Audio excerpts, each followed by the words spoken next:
Arrest হলাম Bagdogra airport থেকে। Voter delete হয়ে গেছিল, তার প্রতিবাদের ওইখানে ছিলাম বলে অ্যারেস্ট হলাম বাগডোগরা এয়ারপোর্ট থেকে। মোথাবাড়ি কাণ্ডে গ্রেপ্তারি নিয়ে কংগ্রেসের কি বক্তব্য, অধীর রঞ্জন চৌধুরী কি বলছেন শুনুন।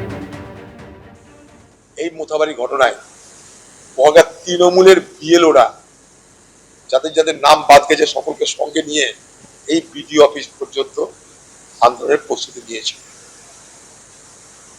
সেখানে কংগ্রেসের নেতারা কি করেছিল, শান্তিপূর্ণভাবে অবস্থান করবার চেষ্টা করেছিল, তাও কয়েক ঘন্টা।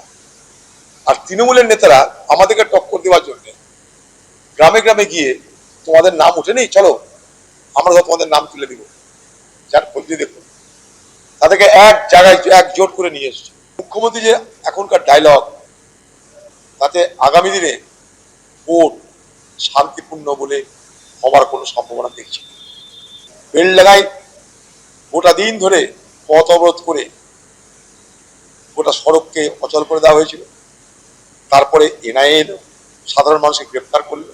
ঠিক একই রকম ভাবে মোথাবাড়ি অবরোধ, এনআইএ সাধারণ মানুষের গ্রেপ্তারি শুরু দেবে। আপাতত দেখছেন একটা হয়তো নাম পাওয়া গেছে, কিন্তু এরপরে প্রচুর লোককে ধরা হবে যেগুলো জানে না কিছু, তাদেরকে ভুল বুঝিয়ে নিয়ে আসা হয়েছে। তদন্ত করে দেখা যাবে যে এই ঘটনার পিছনে বড় উস্কানি হচ্ছে তৃণমূলের নেতাদের।